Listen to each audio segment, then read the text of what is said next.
नमस्कार, स्वागत है आप सबका हमारे चैनल में। आज के इस वीडियो में आप लोगों के सामने 3 लघु कथाएं लेकर के आई हूँ।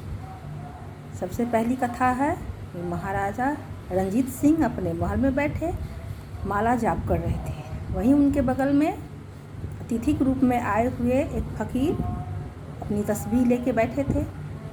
महाराज अपने धर्म के अनुसार अपनी माला अंदर की ओर जाप कर रहे थे और फकीर अपने धर्म के अनुसार अपनी माला बाहर की ओर जाप कर रहे थे। महाराज ने उनसे पूछा कि फकीर, आप हमें यह बताइए कि माला अंदर की ओर जाप करनी चाहिए या बाहर की ओर। फकीर सोचने लगे। उन्होंने कहा कि अगर मैं कहूँ कि माला बाहर की ओर जाप करना चाहिए तो यह महाराज के परंपरा को ठेस पहुँचेगी। अगर मैं यह कहूँ कि माला अंदर की ओर जाप करना चाहिए तो मेरे धर्म के विरुद्ध होगा।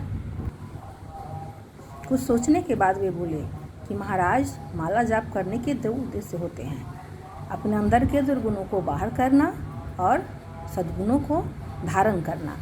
तो महाराज, आप अच्छी अच्छी योजनाएं बनाते हैं, अच्छे अच्छे कार्य करते हैं, तो आप माला अंदर की ओर जाप करते हैं और मैं लोगों के अंदर के दुर्गुणों को बाहर निकालता हूँ, तो मैं माला बाहर की ओर जाप कर रहा हूँ। ऐसा सुनकर वहाँ उपस्थित सभी लोग बहुत ही खुश हो गए।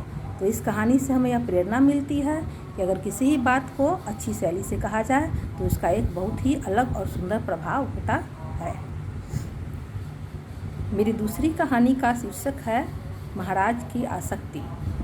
तो राजा अशक अपनी रानी उबरा से बहुत ही प्रेम करते थे। वो रानी बहुत ही बुद्धिमती, गुणवती और सुंदर थी।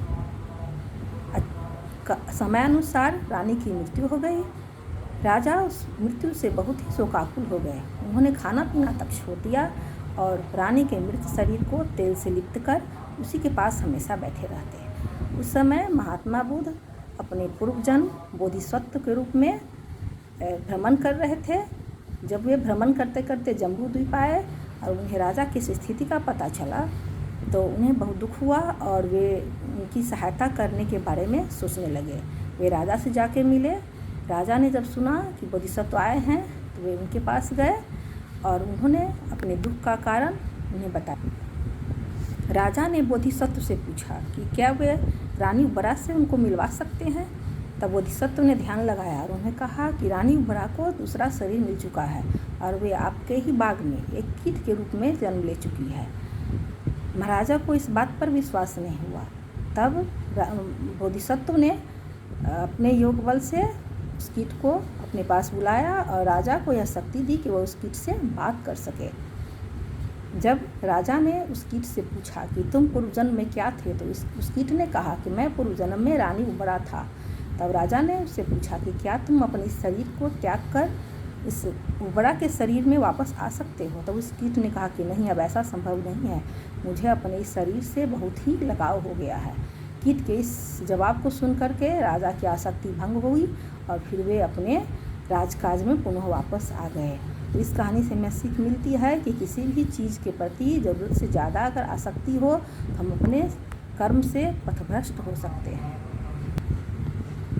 मेरी अगली कहानी नेपोलियन से संबंधित है। नेपोलियन अपने जीवन में बहुत ही मान सम्मान और यश पाना चाहते थे।